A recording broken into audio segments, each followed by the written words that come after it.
Hello guys, कैसे आप लोग आए हो? आप लोग अच्छे होंगे। तो देखिए आए हैं हम लोग प्रेम पोखरा कुर्सीनगर घूमने के लिए। देखिए प्रेम पोखरा का नज़ारा पूरा कितना अच्छा लग रहा है। देखिए प्रेम पोखरा का नज़ारा पूरा। देखिए गाइस कुर्सीनगर प्रेम पोखरा का नज़ारा, ये गेट है। इसी तरह अंदर आना चाहिए।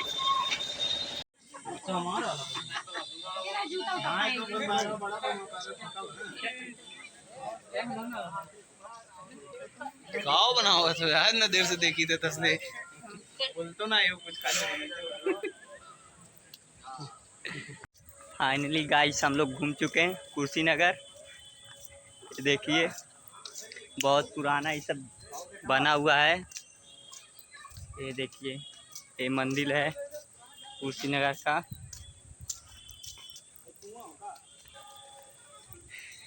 ये देखिए गाइस कुर्सीनगर का नज़ारा पूरा वेरी नाइस। देखिए गाइस ये मेन गेट कुर्सीनगर का। देखिए यही रहता है अंदर जाने का मेन गेट।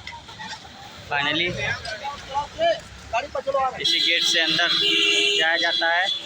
फाइनली गाइस हम लोग जा रहे हैं अब घर। देखिए कुर्सीनगर का पार्क। देखिए मिलते हैं दूसरे ब्लॉक में।